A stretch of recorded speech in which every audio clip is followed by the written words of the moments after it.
নদী না যাহা আহায় রে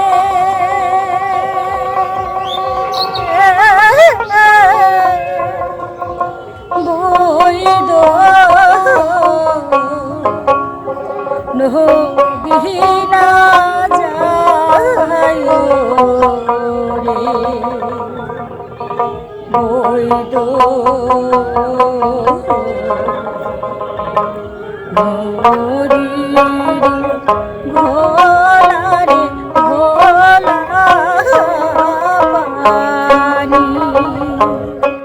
আমি পশ্চিম খাপড়িখাল বিশ্বাস পাড়া থেকে আমার মানে বেড়ে ওঠা। আমি তখন অনেকটা ছোট, বলতে গেলে কেবল কথা বলতে পারি, গুনগুন করে গানও গাইতে পারি। তো জানি না তখন আমার বয়স কত, হয়তো বা 5 বছর হবে। তো আমি তখন আমার বাবা গান গাইতো। আমাদের গোষ্ঠীটা হচ্ছে বায়ান বংশ। আমার দাদু ছিল যতীন বায়ান, তো তার ছেলে উপেন বায়ান, আর তারই মেয়ে আমি পুতুল। তো আমার বাবা প্রথমত যদি কোনো জ্বর টর হইতো তাহলে অনেক বড় গলায় গান গাইতো, নদী না যায় ওরে বৈদ। আমাদের খুব বিরক্ত মানে মা বিশেষ করে বিরক্ত হয়ে যায়, একটু শুইতে যায়, বাবা জোরে জোরে করে গান গাচ্ছে। তো মা রাগ দেখায়, আমি রাগ দেখাই, করতে করতে মানে শুনতে শুনতে আমারও মুখস্থ হয়ে গেছে।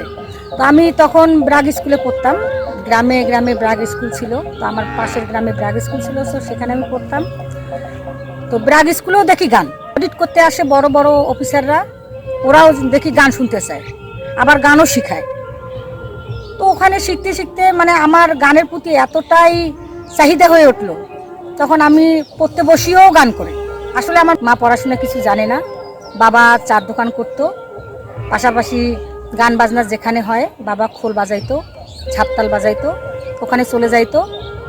আর ভাই আমার একটা ভাই, সে দোকানে থাকতো। বাড়ির আমাকে দেখার মতো কেউ ছিল না, ভুল ধরে দেওয়ার মতো কেউ ছিল না। আমি কি করতাম, হারকিন লাগে পড়া যখন পড়তাম, হ্যাঁ ব্রাকে যে গান শিখাইতো, রিমঝিম বৃষ্টি পড়ে, এই ধরনের গানগুলা করে হইতো। তো আমি গুনগুন করিয়া পড়া বই মেলে গানে করতাম। তো একদিন ওই বাবা যে গানটা গাইতো, নদী না যায় ওরে বৈদ, ওই গানটা আমার অলরেডি মুখস্থ হয়ে গেছে। আমি দেখিছে ম্যাডাম আসে নাই, তো আমি গান গাচ্ছি, কি জোরে জোরে করে গান গাচ্ছি ব্রাগ স্কুলের মধ্যে, তালা খুলে ঝাড়টা দিয়ে গান গাচ্ছি। ওই মুহূর্তে Magura M A Hamid doctor, উনি গ্রামে গ্রামে হোমিও চিকিৎসা করে বেড়াইতো, বাচ্চা টাচ্চা সবার মানে চিকিৎসা করতো গ্রামে গ্রামে। তো উনি ওই দিক দিয়ে যাচ্ছে, তো উনি আমার গান শুনে দাঁড়াইছে। দাঁড়ার পরে উনি মানে দরজা দিয়ে উকি মেরে দেখে যে কে গান গাচ্ছে। তো দেখে আমি, আমাকে ডাকে আনিয়ে কোলত বসাইলো, বসে কয়েছে তোমার নাম কি? কোনো পুতুল। বাবার নাম জিজ্ঞাসা করলো, বললাম। তাকে কি ও তুমি উপিনের মেয়ে? তা তো তুমি আমারও মেয়ে। তো এই কথা কয়া বললো যে তুমি শুক্রবারের দিন আমার একাডেমিতে চলে এসো। তা আমার লোক তো নাই, কে আমাকে নিয়ে যাবে? তো শ্যামল কাকু, আমার পাড়ার এক কাকু, ওই কাকুর সাথে হামিদ ডাক্তারের খুব ভালো সম্পর্ক। তো ওই শ্যামল কাকুর দায়িত্বটা দিল আমাকে নিয়ে যাওয়ার জন্য। তো তখন থেকে ওই শুক্রবার আসলো, শ্যামল কাকু আমাকে নিয়ে গেল ওনার একাডেমিতে। ওনার একাডেমি ছিল মাগুরা হাই স্কুলের পাশে বাজারে আর কি। তো উনি নিয়ে যাওয়ার পরে তখন থেকে আমার এই গান জগতে বেড়ে ওঠা, তখন থেকে এই গান জগতে আসি। নদী না যাহা আহায় রে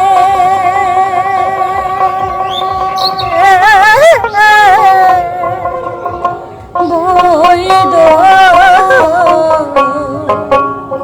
নদী না যায় রে বৈদ নদী ঘোড়ারে ঘোড়া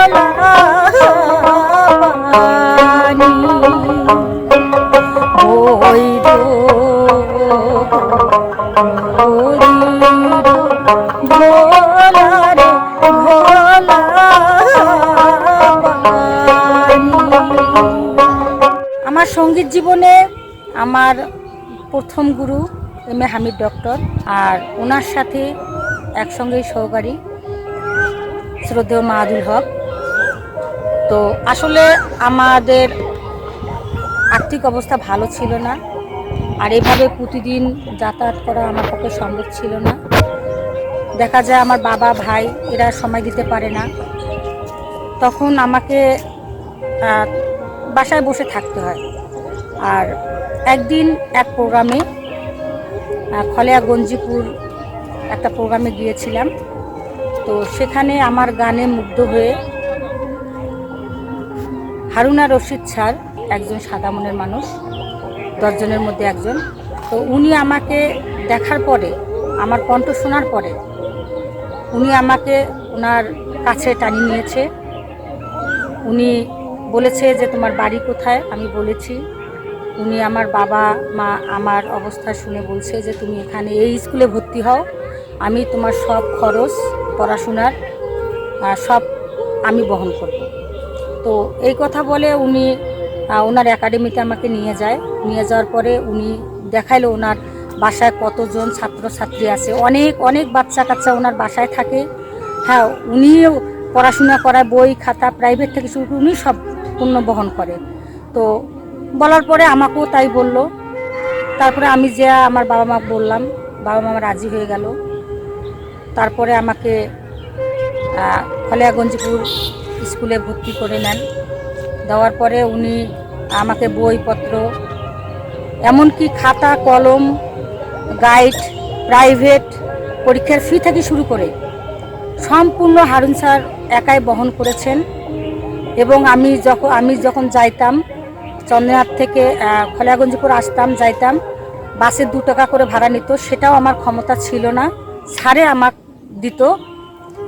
শুধু আমি সকাল 7টার সময় আসতাম, আবার সন্ধ্যা 6টা বা 7টায় আমি চলে যাইতাম। আর বাকি সময় আমি স্যারের কাছেই থাকতাম। পড়াশোনা থেকে শুরু করে প্রাইভেট পড়ার পরে আমি যাইতাম। তারপর থেকে এভাবেই বেড়ে ওঠা স্যারের ওখান থেকেই। তো এখন পর্যন্ত আমার স্যার বেঁচে আছেন। আমি দোয়া করি উনি সারা জীবন জন্য এরকমই থাকেন, কারণ ওনার কৃতজ্ঞতার শেষ নাই। উনি আমার জীবনে আমার বাবা মার চেয়েও, মানে আমি যে জানি যে একটা জন্মের চেয়ে ধর্ম অনেক বড়, তো এটাই বাস্তবতা স্যারের জন্য বা আমার জন্য। কারণ বাবা মা জন্ম দিলেই হয় না, কর্মটারও দরকার আছে। আর আমার জীবনের কর্মদাতা হলো মোহাম্মদ হারুনা রশিদ স্যার। বাপুই স্যাঙ্গেরা রে গাছ ছড়িয়া দুটা অমুক জল পোই পাড়িয়া দে, ও বাপুই স্যাঙ্গেরা রে গাছ ছড়িয়া দুটা অমুক জল পোই পাড়িয়া দে। আপনারা হয়তোবা জানেন না আমাদের সম্পর্কটা, আমাদের বিয়েটা লাভ ম্যারেজ।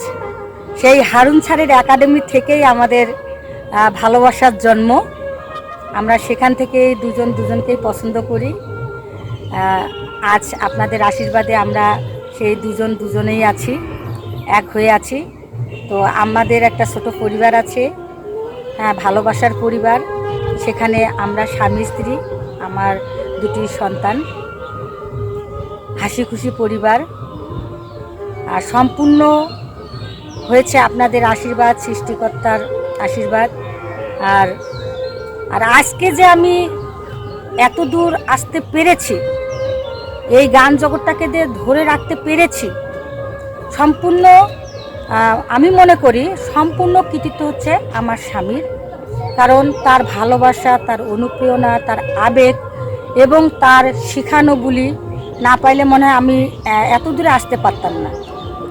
সে আমাকে এখনও যদি আমি কোনো গানের ভাঁজভঙ্গি, কোনো আবেগ ভুল করে থাকি, আমাকে সে এখনও ঠিক করে দেয়। আজ আমি 10 জায়গায় যাইতে পারি, বসতে পারি, কথা বলতে পারি, সম্পূর্ণ অনুপ্রেরণা হচ্ছে আমার স্বামী। আমার স্বামী পাশেই বসে আছে, ওর নাম হচ্ছে হরিদাস চন্দ্র রায়। আমরা দুজনেই গানের জগতে আছি, ও দোতরা বাজে, আমি গানে। তো আপনারা সবাই আশীর্বাদ করবেন যেন আমরা গানের মাধ্যমে যতদিন বাঁচবো যেন এই গানের মাধ্যমে বাঁচতে পারি।